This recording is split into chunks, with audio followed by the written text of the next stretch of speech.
Hello, everybody. How are you? I am Dr. Alicia. Welcome, everybody, to our wonderful discussion that we're going to have today. I want to introduce myself. I'm Dr. Alicia with Coaching with Dr. Alicia. And today I have a wonderful guest. Her name is Debra Danster. Is that how you say your name? Yes, Dancer? Debra Dancer. And she is also a therapist, just like myself. And today I'm so excited. We are going to piece together insights from Andrew Tate's childhood experiences. He recently had a therapy session with a self-proclaimed, apparently, psychotherapist. And it was some fascinating pieces of information that I felt was a teaching tool for all of us to understand what is healthy, what is not healthy, and also a discussion about manhood and what's considered masculine and feelings and getting in touch with our feelings. As many of you all know, Andrew Tate has some recent legal challenges, and he's publicly stated a lot of his beliefs. He's very well known in the public eye and in social media as someone who's very outspoken. He talks about manhood and hardness and toughness. And today we are going to discuss his reluctance to acknowledge certain emotions, his apparent self-perceptions, and the societal expectations of his actions and statements, and particularly regarding gender roles. So today, joining me in this discussion is Miss Debra. Welcome, Miss Debra, to our discussion today. How are you? I'm wonderful. Thank you, Dr. Alicia, for having me. I'm really looking forward to our conversation today. This is a very interesting topic. Yeah, I think it's a really interesting topic. And the thing for me is that, I really love, because you're a licensed therapist and I'm a licensed therapist as well. And I really love that the idea of narcissism and narcissistic, it's something that a lot of people are starting to understand a little more about. And it's something that we learned in graduate school. And of course, we had to learn it to get our license. But it's a double-edged sword. Because what I'm finding on social media, and this is something that I've talked about, is that you have all of these other individuals coming along who aren't licensed, who are just diagnosing all these people with narcissistic personality disorder. And my ex is narcissistic. Just because your ex said things to get on your nerves doesn't necessarily mean that your ex is narcissistic.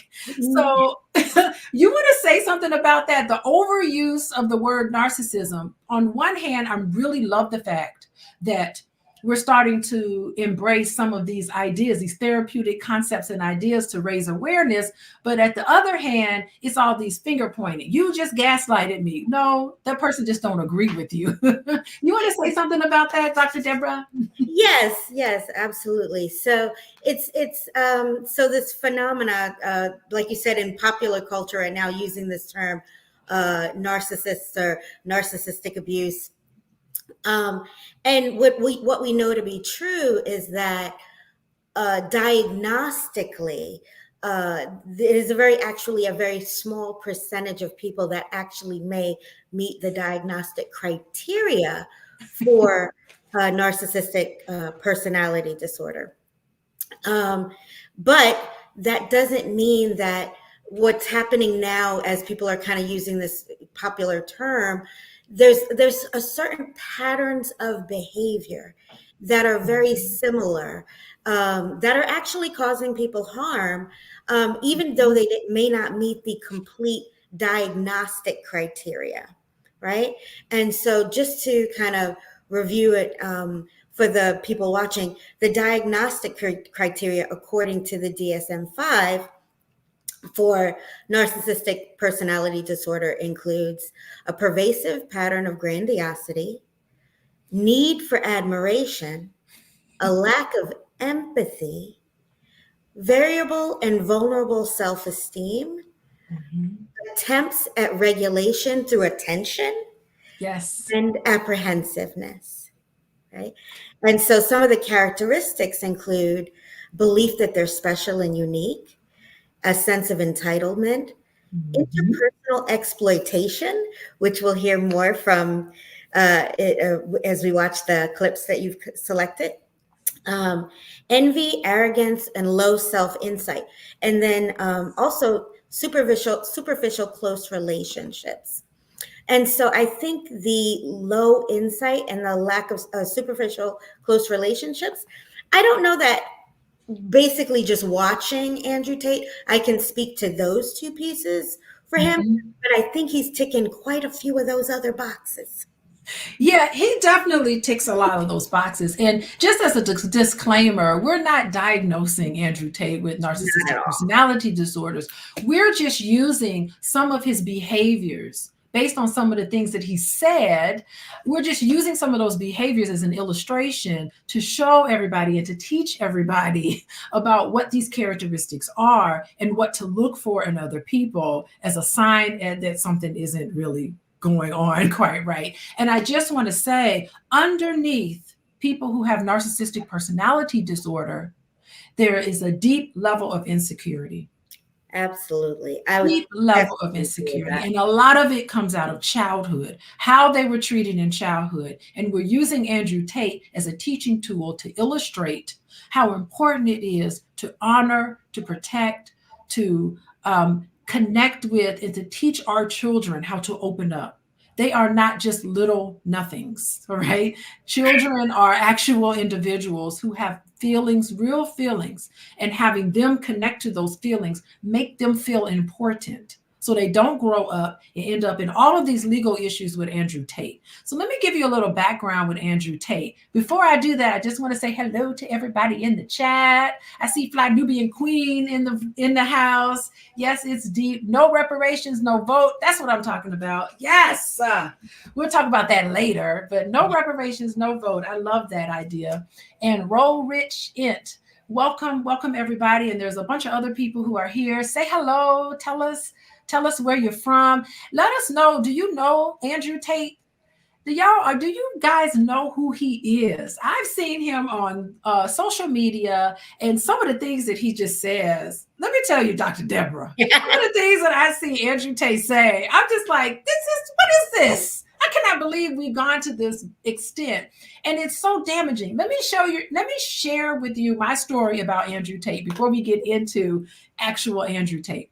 Okay. So Andrew Tate, ridiculous, right? And when it comes to narcissistic personality disorders and tendencies, like you talked about, Dr. Debra, one thing that was really interesting is that all of us, on some level, we can step into a little bit of a grandiosity. We can step into, all of us have insecurities. So what's interesting about narcissism is that it's a continuum. Some people, sometimes we fall on various degrees of the continuum of narcissism. I mean, how narcissistic is it for us to sit here and say, I am Dr. Alicia and you're Dr. Debra, and we identify so closely with being a therapist? I mean, there's some things about you have to kind of check yourself about the position of authority because you have doctor in front of your name and you're a therapist and you're working with your clients and you know better and do better and all of these things. You can be very grandiose. Now, of course, as a therapist, we understand what healthy behavior is. I have supervision. I pay for somebody to watch me because I never think that I have it right. So there's always checks in place.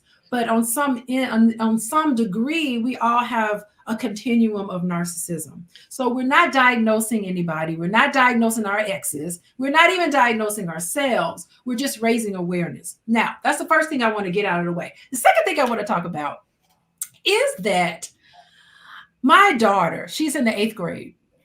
And so last year, they had the 7th grade class. The school announced to the 7th graders, come to school dressed as your hero. Okay. Your favorite person. So my daughter was all excited. She comes home. She's like, you know what? She does competitive dance. And people who she looks up to are her dance instructors. So she said, I'm going to put a whistle around my neck and dress up like my dance teacher. Makes perfect sense, right? This is someone who's training her and they spend a lot of hours. Her dance instructor spent a lot of hours with her. So she goes to school. She's dressed as her dance teacher. Beautiful, right? She comes home and she's all upset. I said, Tay, what's going on? Why are you so upset? Yeah. He tells me, Mom, all the boys dressed up as Andrew Tate. What? All the Seventh grade? boys, the seventh grade boys Oh in my her class, they all dressed up as Andrew Tate. They gosh. walked around puffing out their chest and being, you know, lashing out at people and just being very arrogant and not caring about what other people think and not caring about feelings. She said all the boys dressed up as Andrew Tate.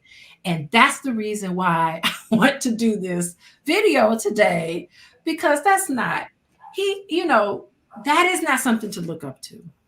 His Yeah. behaviors. Go ahead and comment on that. No, Crazy. I'm just, wow. I know that when you look at his numbers and you look at his social media following, you know he's actually influencing, potentially millions of young boys. And it's absolutely disturbing, right, to think that they're getting these messages in this way that devalue our own humanity and the humanity of others, because that is the consistent behavior that Andrew Tate displays. He denies his own humanity and denies other people's humanity, especially women. And so Absolutely. to have young boys kind of embody that is really scary. It's scary for them, for their future, for your daughter, and for the other girls and other kids in the class and in that grade as we're growing up. These messages around, that entitlement and Yes. entitlement based on testosterone. Yes.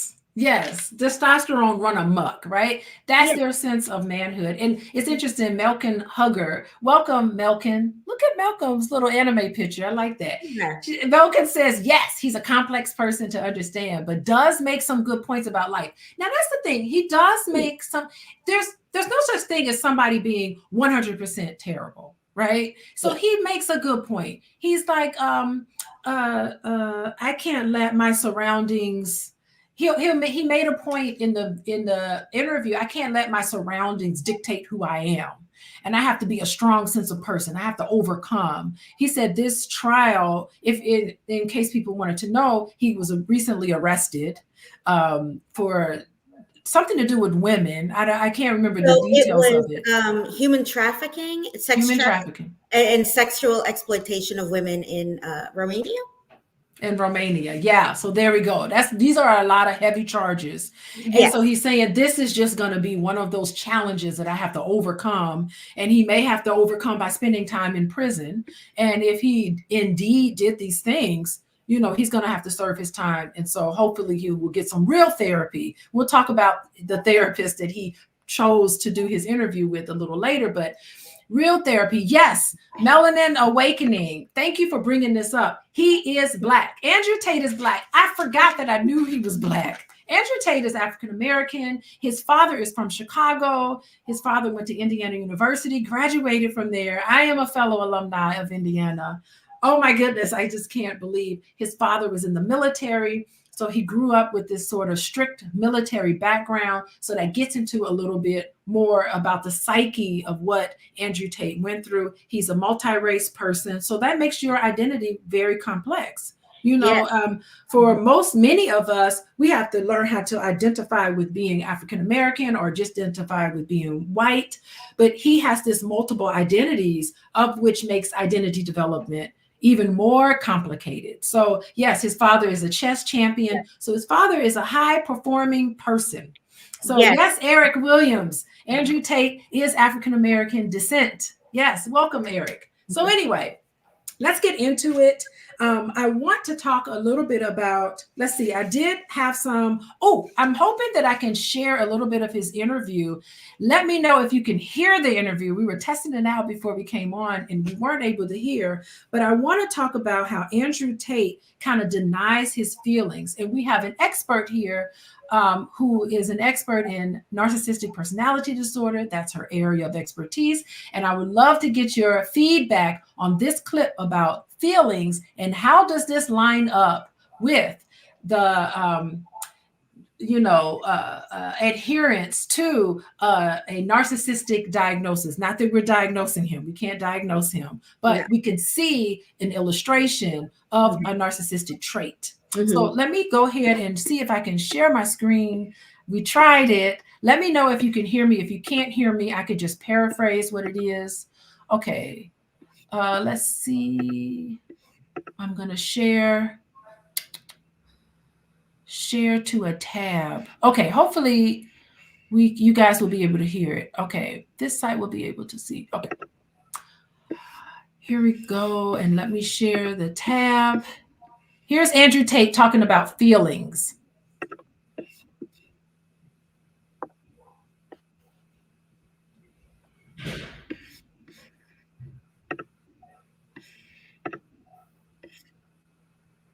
Can you hear? I can't hear it, so. Okay. Okay, so were you guys able to hear? Did you let me know in the chat if you were able to hear the video clip? I know you could see it, but let me know if you were able to hear it. No, see, you weren't able to hear it, but you were able to see it, right? No. Okay, so no sound.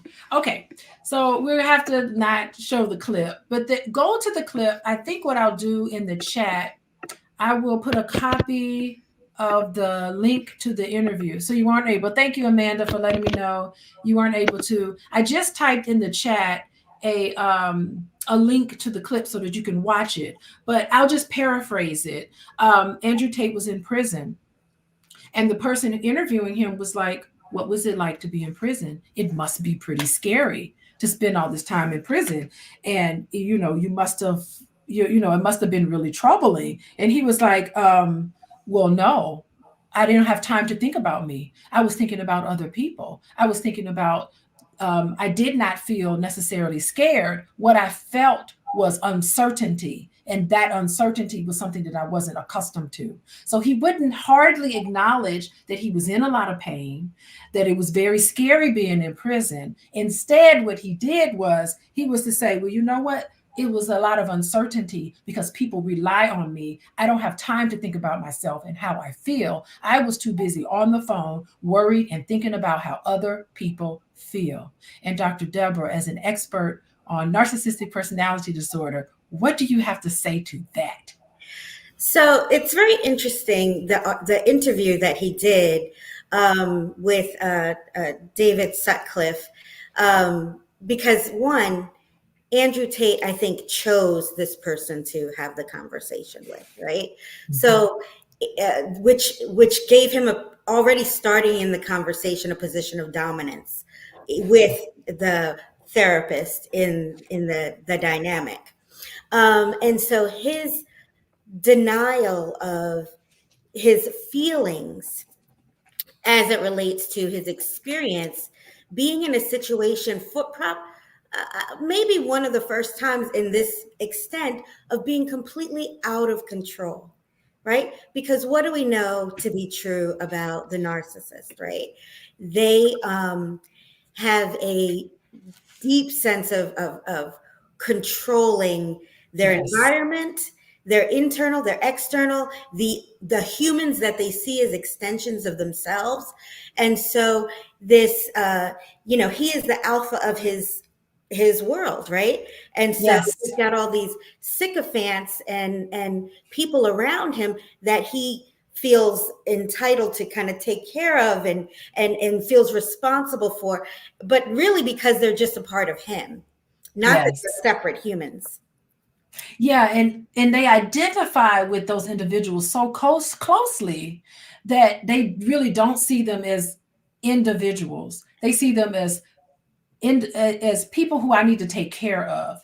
And that plays into the grandiosity because people like that who are on that level of narcissistic spectrum, on his level of the spectrum, often put themselves in a position where people rely on them, not for their own benefit, but they want people to rely on them so that they can feel important. Exactly. It's that sense of that their dependence on him is really feeding Feeding. his narcissistic. So when I think about people who have narcissistic traits up to narcissistic personality disorder, I make the I describe them as kind of, like Iron Man has the big Yes. hole in the center, right? And so I feel like that's the narcissist. They have this big giant hole in the center. Yes. And that Yes. hole is a deep, deep sense of Yes. insecurity. Yes. And they are looking to fill that at all times. And they need to have that hole fed. Yes. And when people are feeding that hole, like this David Sutcliffe or his brother or other people that he keeps in his circle that are sycophants, pour into him, affirm him, stroke his ego, feed him in that way, it just keeps him in the space of believing that one, that it feeds that grandiosity, it feeds that sense of entitlement. And what's very interesting is he kept waffling in the interview a little bit because he wouldn't admit to having feelings. Depression. He Yes. wouldn't Or admit depression. any depression, any anxiety, any of it. But really, okay, he's talking about this discomfort with uncertainty. But what is anxiety? The Mm-hmm. definition of anxiety is discomfort with uncertainty, right? So, and how could you not be if you are human and in touch with your, just having any kind of self-awareness? And I think that just shows the lack of self-awareness there, that he was, unable to connect with those actual emotions and feelings, right? Because what do we know to be true, right? Humans, we operate out of our core beliefs, and our core beliefs are everything. Yes. Everything, everything, everything. Everything we're told directly or indirectly, or experienced directly or indirectly, starting from the earliest point possible. And those core beliefs shape our attitudes and perceptions of the world. And out of those attitudes and perceptions of the world comes every thought we have. And Mm-hmm. out of every thought we have comes an emotion. The thought will create the emotion. And then we act out of the emotion. So the behavior comes out of the emotion. So how do you deny a whole part of your existence? Right? You just go from thought to action. Yeah. And what's interesting is that, and that's what happens when you're in prison and you're locked in the cell, you're just locked in there with your own thoughts and feelings. I'm almost certain he would have a nervous breakdown in there, and for him to just say, you know what, I'm not even going to think about how I'm feeling. I'm going to continue to just focus on someone else, and usually they attach themselves to people who are really disturbed, who have a lot of issues, because the focus is off of their own issues and they can now go and fix someone else, because that puts them in that grandiose position, fixing all of the helpless people. But it takes the focus off of them and how they feel. And what that therapist did was try to put a mirror back on how he was feeling. That therapist did a pretty good job challenging a lot of his thoughts and beliefs and where they come from. So that was the one thing I thought was really fascinating with those challenges and beliefs about manhood. And I thought was really interesting is that Chinoa Avid, thank you for your comment. His father is Black, his mother is white. He has more fidelity with white culture. His mindset is more in tune with whiteness. And I really do think that this macho manhood is highly, highly connected with this level of whiteness. His view of women is connected with this dominant culture, and their attitudes toward women is connected with white male culture, which is not us as Black people. We don't traditionally and historically treat our women this way or view women in this way. And so anytime you take on this hyper masculine sort of role, you are connecting with whiteness, believe it or not. And it is very destructive. But I can go a little bit more into that bit later. But his inability to really dig into the pain and how scared he felt in that prison, and how he said, you know what, it was a very sad situation, but I'm not going to let myself be depressed. And he just would not be able to identify with that. What do you have to say with that? Well, I mean, he very much said that he was not depressed because he doesn't believe depression is real, Yes. and Not that's because it doesn't, not because it'd be one thing if he said, yes, depression is real, I just didn't have it. But he yeah, was saying depression just isn't something it I'm just going to isn't. identify with. Yeah, Mhm. because he doesn't believe in depression, he could not be depressed, right? So yeah, and so it's just, and even the person Sutcliffe challenged him and was asking him, the question again, and Yeah. he's still, and he even said, well, isn't that a bit of, delusional to think that you could be in this very difficult situation and not have any of these experiences? And he says, well, maybe it's delusional to you, but I just don't believe it's a real thing. And so to deny that the whole spectrum of emotions Yes. is is not real, like not that they're not valuable, not that they're in inconvenience or things like that, but they just don't exist. Like, you just can live your life with being void of feelings. And so it's very interesting. And so as a psychodynamic psychotherapist, I was like, well, how did he get here? Like, where did he learn that from? Like, where did he get that early messaging around Yeah, it's not okay to feel? it's not okay to feel. And what's interesting is that that's feelings is what God gives you. God gives you feelings to tell you which way to go. You know what I mean? Like it is if feelings weren't real, then we would not have experienced them. God would not have given this to us. Like, I know that I can make the right decision because I have to be in tune with my feelings. My feelings tell me no. My feelings tell me yes. Like, it's a great barometer of which I feel like the divine speaks through me in the way I feel. And if I tune, your feeling is a signal to you, yes, I should go into this direction. No, I shouldn't go in this direction. Like, how do you know what your purpose is in life and what you're doing if you don't connect to feelings? Mm-hmm. Exactly, Yeah. exactly. And here's the thing. Yes, it's true. Feelings are not facts, right? Mm-hmm. We Mm-hmm. might feel that somebody's against us, or we might feel this is happening and it's not true. But just because they're not facts doesn't mean that they're not real. Doesn't Right. mean that we don't have them. Doesn't mean that we're not still acting out of them, right?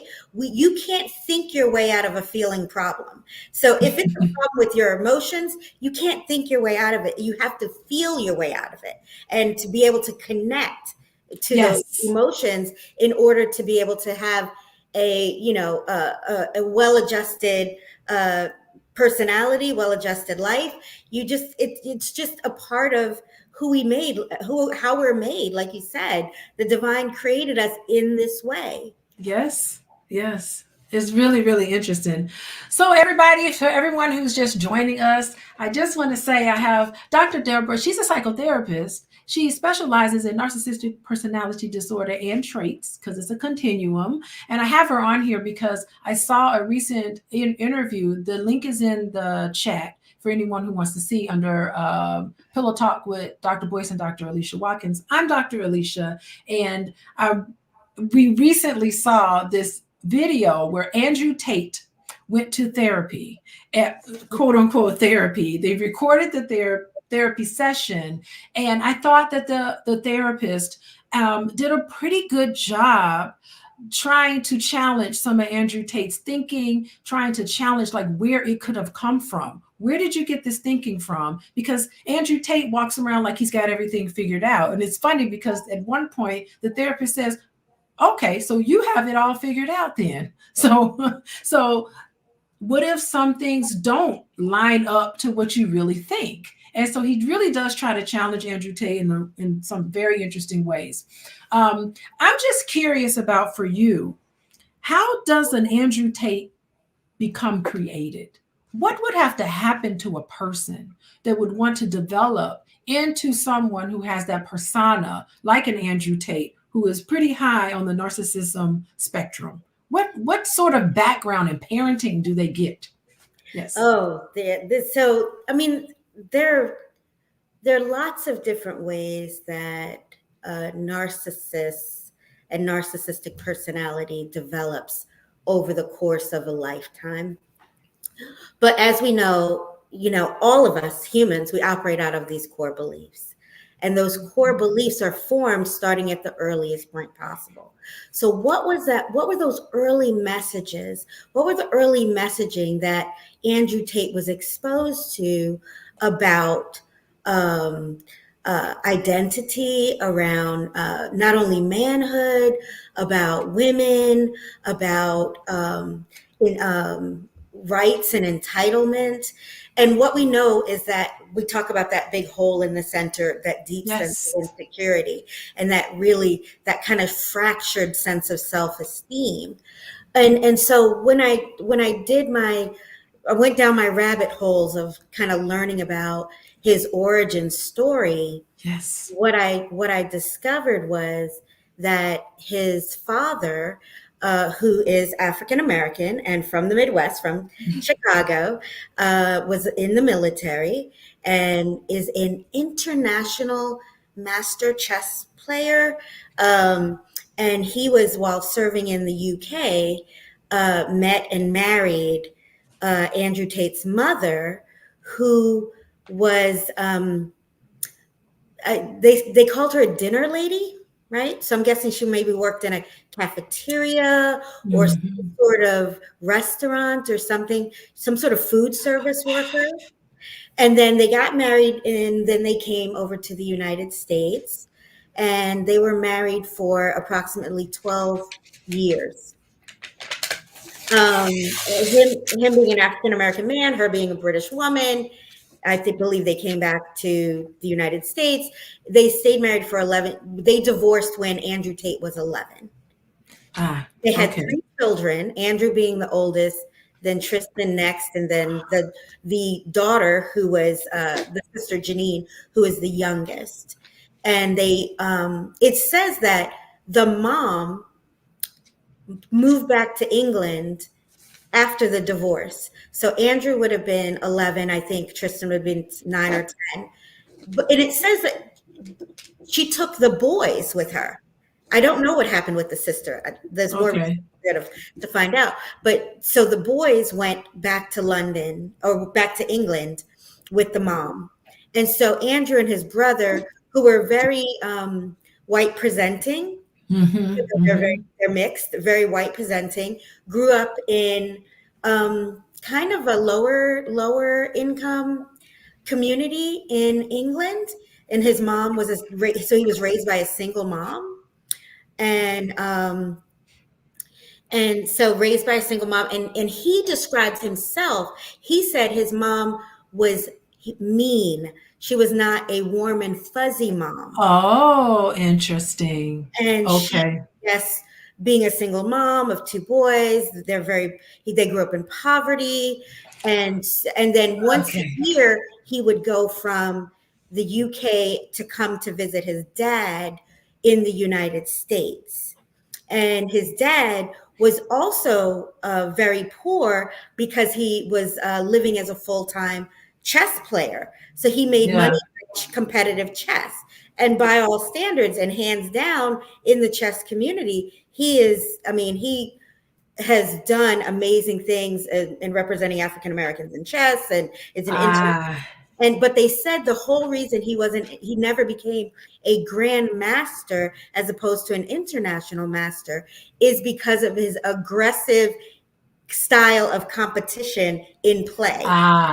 Interesting. And so very strict, stringent, aggressive, competitive style. So we've got a father that's being described as aggressively competitive, and a mom that's being described as mean. Where did he go? Where did he go to get love? Exactly. The love that every child gets. Exactly. It's got to harden a child to experience something like that. Yeah, it sounds like he might have been a bit feral. And I say, like, he was kind of raising himself, but he was also very responsible for Tristan. You see, even in the dynamic between him and his brother, right? So, So the thing is that being responsible for a sibling, when you yourself as a child, you're in this parentified position. So where is it where you can become a child? How do you be a child then if you're responsible for your younger brother? You are not getting a lot of love and affection from your mother. You definitely, you have this attachment disruption with your father where you just move, not only like you move to the next county, you move to a whole nother continent, this whole other place, right? Exactly. You know, Exactly. so you're moving far away. That's a huge attachment disruption. And to know that your father is this chess champion. And I know we talked earlier about how he idealized his father. Idolized. He said his father was the best thing since his father hung the moon and the stars. His father was everything in his Yes. mind. And his He, father died suddenly and unexpectedly at a young age. yeah. So there we go. He has this big loss.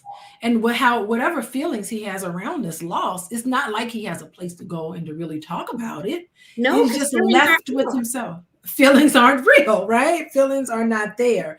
So no wonder he's been introduced into this sort of world where the idea of being vulnerable is looked down upon. Yes. And he knows he has these negative feelings. Thank you. Connecting these negative feelings. Why would he connect to negative feelings while he's in prison, right? Why would he do that? Knowing that he has been taught. Thank you, Charles Amos. Thank you, everybody in the chat. Thank you, Eric Williams, for identifying what the female cook means, a food Yes. worker, right? Yes. So, of course, you wouldn't want to do that. Here he is as a child. He never received the love that he needed from his mother and his father. He's left to be a parentified child, having to take care of someone else. And the whole idea of anyone being vulnerable in terms of identifying with your feelings, he's not even used to doing that. It seems as if he wasn't raised in an environment that encouraged any sort of expression in that way. It's either think about what it's like being a working class person in in Britain, like no one cares. Yeah. You got to work and put food on the table. It was hard, scrappy life. And of course, he probably puts a lot of his self-worth on what he has, because in the interview he talks about, I have 12 Lamborghinis and all these cars. Don't everybody want this? Well, no, Andrew Tate, I don't want that in life. Yeah. He assumes that everybody wants this. No, I don't want that in life. I don't need that to be happy because I don't put my worth on those things. But he's just assuming that this is what his worldview is, this materialistic thing, something that he couldn't get when he was younger. Yes. Exactly. Yes. Wow.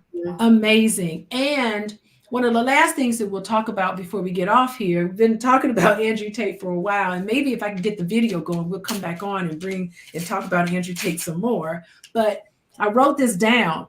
He talked about when people are vulnerable with him, when they come to him and they cry about something and they express any sort of feeling toward him. He talked about how he automatically thinks this person is trying to manipulate me, that tears and vulnerability is never genuine, that it's always a sense to get somebody to do something for them. And what do you have to say, Dr. Debra, in terms of your ability to kind of look at this with this narcissistic continuum lens? What do you have to say about that? Yeah, no, that just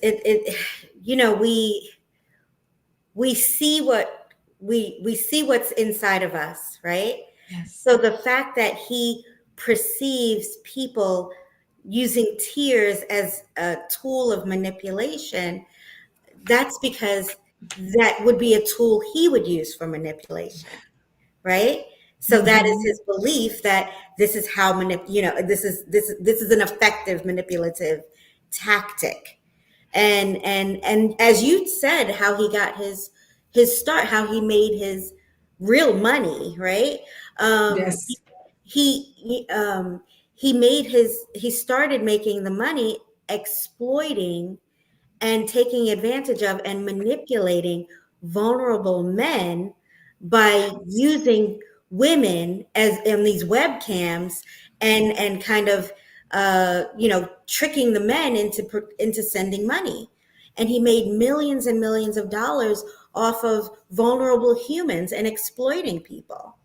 And so this concept of manipulation is probably as common to him as breathing in some ways. Very, it's not an unheard of thing, right? And I would wonder, I really wish if I could talk to him and ask him, what was the earliest awareness of that for him? Yes. Where did he first hear that and learn that? Mhm. Was he ever vulnerable and then was Yes. told, stop trying to manipulate me with your tears? Hmm. What desire and need for him was not met or denied because of and his tears and being accused of maybe being manipulative, and then and so or His maybe lack of yeah the lack of empathy of the whole thing. I mean, he was like, yeah, so I'm with a woman, and so what, I cheat on her and I treat her this way. She can't try to control me with her tears. It's like, okay. So where did you get that from? Who deceived you when you were younger? And what was that experience like for you? I'm almost certain. What happened to him when he cried? Because all exactly, children cry, right? Was absolutely. it, forget those tears. You're not gonna tears, you can't cry your way out of it. So I think what we're saying is that he's an adult child of abuse and neglect. You can't not act like it. Most individuals, a lot of people who I see in my office who are adult children of abuse and neglect, a lot of them can't tell me. They can't tell me I was abused and this is what happened to me, because usually what they say is that I have no recollection of anything before the age of 7. I don't remember anything about my childhood. That is a signal to me. What happened there? And I can tell by the way they behave Absolutely. now. We know what happened early on. And maybe the point of therapy is not to dig into Pandora's box. Maybe the point of therapy is to try to connect, because there was a severance between who you are, your thoughts, your feelings. There was a separation there with your feelings, and you learn to continue to do that, but it causes psychological problems. You are going to be like, why can't I? It's this desire to connect with other people, but you find that you aren't able to do it. It's this desire to have meaningful relationships, but they end up being transactional. It's They have this desire for intimacy, a desire for love and affection, and they can't understand why I can't get it. There's a trail of failed relationships in their past, and they don't understand, because they're starting to realize and wake up to, I am the common denominator here. What is going on with me that I'm failed in my attempt to really have connection? These people are lonely, they're sad, they're depressed, and they're not living a really good life. And they think that they can fill up this hollow part. Brilliant. Dr. Debra, you're brilliant. Hollow part in them. They think they can fill it up, but it's a bottomless pit. It can't, no one outside of you can fill yourself up. Only how you can fill yourself up is to become a human being. And all human being has feelings. All human beings feel sad. All human beings feel mad and angry and happy and delighted, and all of the range of feelings that make us who we are. That's the only thing that's going to fill us up. Exactly. Yes, absolutely. You got to create it for yourself. Hmm. and and and it's a shame. It's really terrible. And I gotta tell you, I'm really thinking about the fact this is an election year. I don't want to get too political, but I think that this is why we have wars, because there's a war going on in our heart. We have connected to the hate inside of us that would make us want to say, okay, I'm going to grab my gun and I'm going to fight this one out. You Yeah. know, this world, I would love to live in a world where we don't have any of an Andrew Tate creation. His parents created this person, this monster, who would think that it's okay to traffic people, allegedly, because he hasn't been convicted of this. This is all alleged, right? But allegedly, this is where he's going, Hmm. and he has to pay for that. Mm-hmm. Yeah. What are you going to say? No, exactly. I wish that, the awareness was greater, around that need for pouring into the young child, just acceptance, letting the child feel all the feelings and express what they need to express, and just unconditional positive regard. I'm Yes. sure, I mean, his parents may have loved him to death and dealt Yes. due to their core beliefs Yes. what gender was, what life was, what feelings were, having that, his father did a great job of instilling a deep sense of discipline in him. But unfortunately, due to a lot, that was just one part, and that part got twisted into something that was maybe darker, right? Yes. It worked for him very well to become a very successful kickboxer and Yes. win all those championships. Hmm. But then once that was behind him and that identity was lost as the kickboxer, Yes. then when he searched for a new identity, he leaned into that dark side and Yes. started using that discipline along with coercive control and his misogynistic views that women are not human and they're just Yes. supposed to be played with and harmed.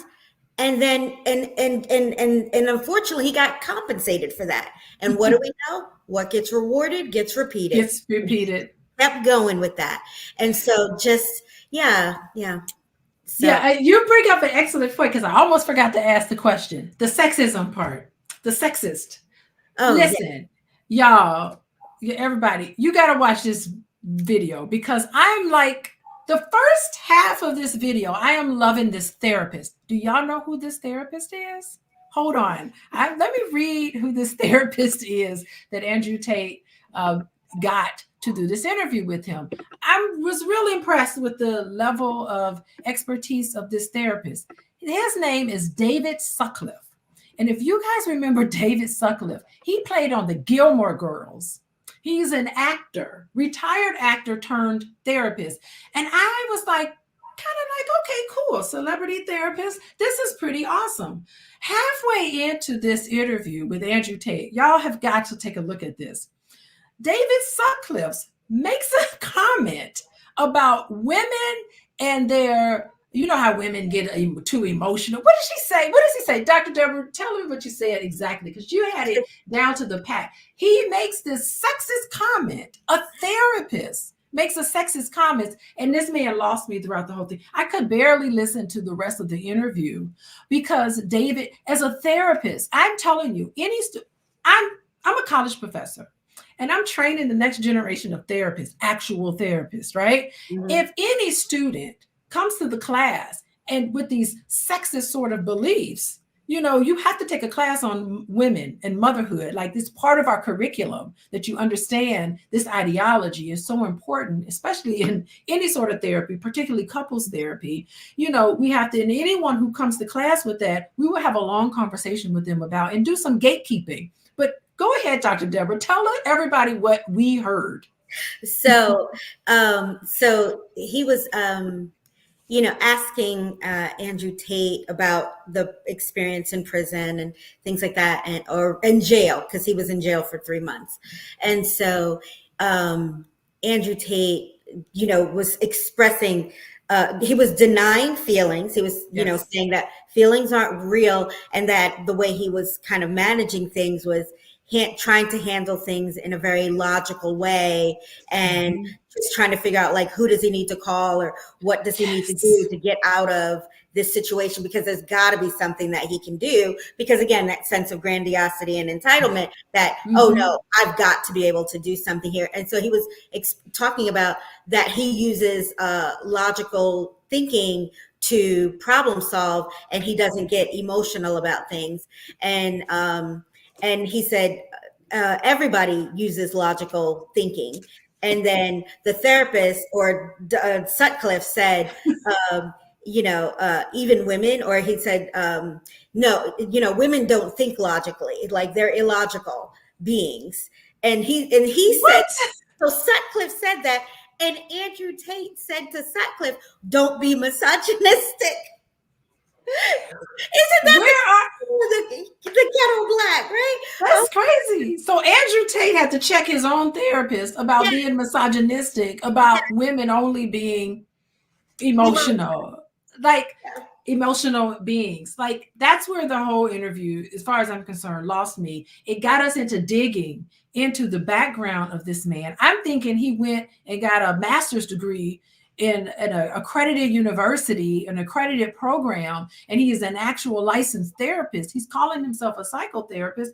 I don't know that he has a license based on the background that we saw. That's not an accredited program. I don't know anything. I mean, it is California, so you never quite know. But I don't even think there's got to be some ethics to present yourself as a therapist when you're really not a therapist. yes.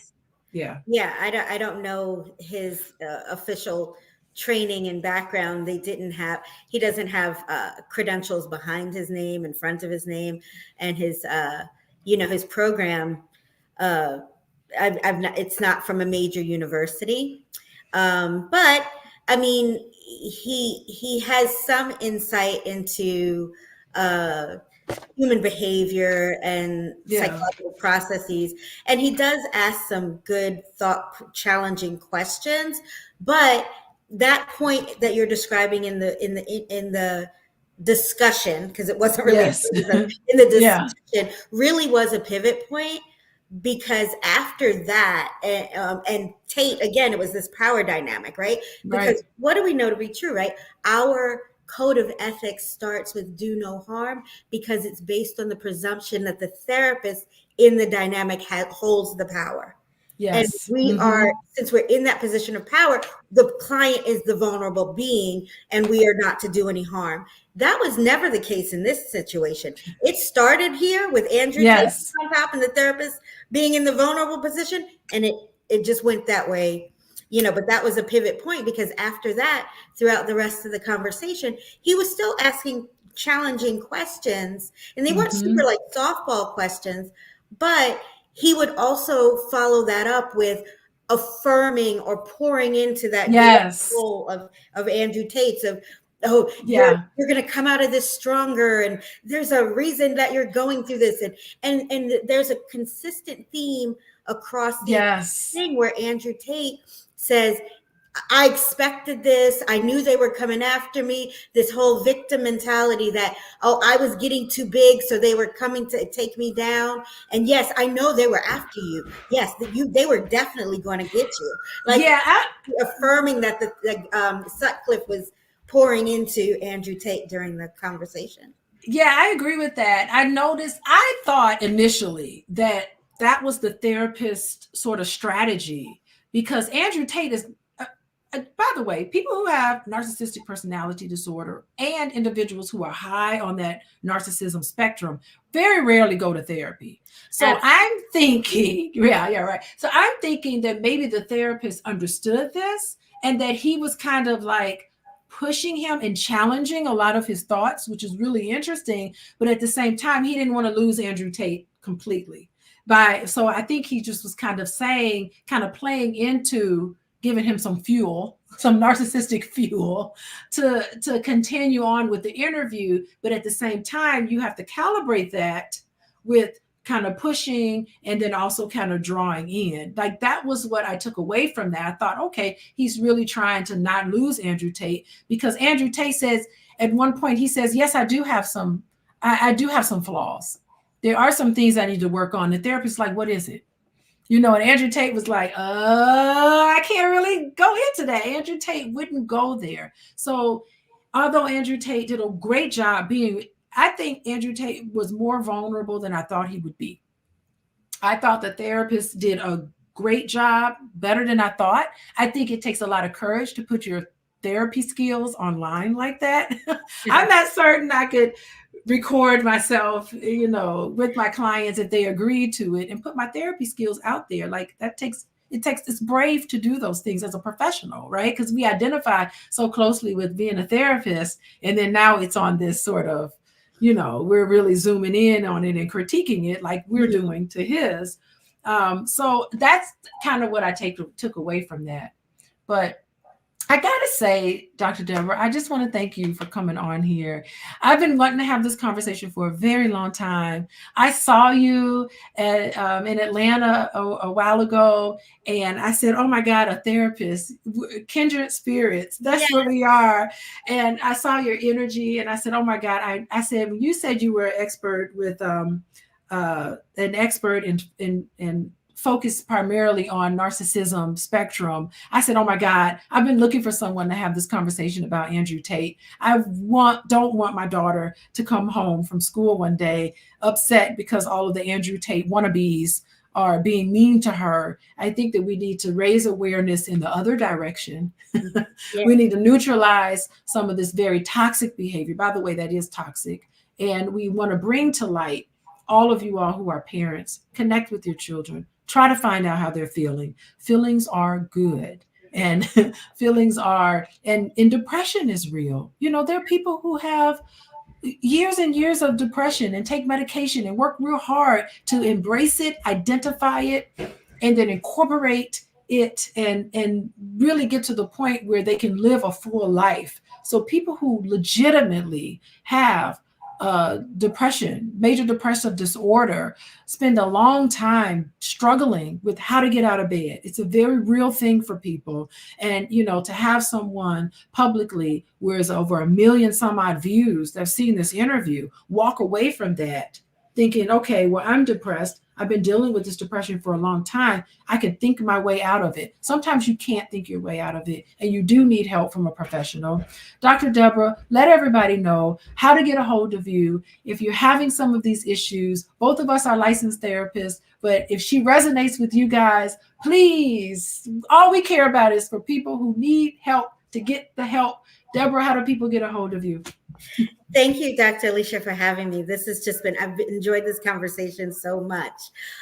People can get a hold of me on my website, which is 3dpsychotherapy.com. So it's a number 3, letter D, psychotherapy.com. They can also follow me on the socials at on Facebook and Instagram. And on Facebook, it's 3D Psychotherapy. On Instagram, it's the 3D Psychotherapy. Okay, I'm gonna follow you on Instagram right now. Okay. Open it up. Open it up. Y'all follow her. What is it? The 3D psychotherapy? Yes. Mm-hmm.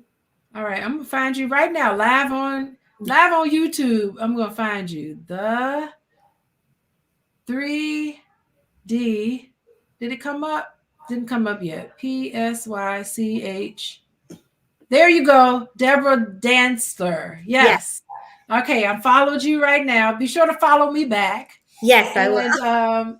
And it's lovely having you on. We're going to have more conversations. I'm going to bring you on. I've met some other therapists, so maybe we'll have a panel conversation. We got to do a better job raising awareness and breaking into some of the chatter of all of these non-therapists who think they have it locked on human behavior and what's important and what healthy relationships look like. Let's hear from the professionals who have evidence-based practice. Yes, I love numbers. Yes, I love studies. Yes, I love evidence-based practice. That's what keeps us licensed. And you know, armchair therapists, we love you too, but no, it don't work that way. No. You guys know how to find me. I'm Dr. Alicia with Coaching with Dr. Alicia. I'll be back. I'm going to come back next week. I'm going to have our other friend. Oh, Naquan's going to be with you? Yes, Naquan. We're going to talk about sex. Oh, Valentine's Day. Oh, I don't feel comfortable talking about it. I'm gonna let her do all the talking because I don't want to talk about that publicly. But it's the week before Valentine's Day, so we figured we'd have her on and we'll talk about it. And give me some more therapists. I'll get them all on here. Maybe we all should just come on here one day and just chat it up and have a wonderful meeting of the minds. Absolutely, absolutely. I'll send you an invitation for the Clinical Geek Squad. It's a community of intellectually curious clinicians. So we'd love to have you. Oh, that's wonderful. And Eric Williams, thank you so much, Eric. I don't know who you are, where you are, but you've been engaged in the chat. He looked it up. He's a certified core energetics practitioner. That's nothing. I'm sorry. That does not make you a therapist. Bad. Goodbye for that. That's one of those. No, that's not. You're not a therapist. I don't know what that is. But anyway, goodbye, everybody. Thank you for tuning in. Thank you, Charles. Thank you again, Eric. EPAC. Let's see. Thank you. Who else is here? Chinoa. Thank you to everybody for joining us. Sherilyn. Yes, I see you. Joan Davis. Yes, I see you. Goodbye, everybody.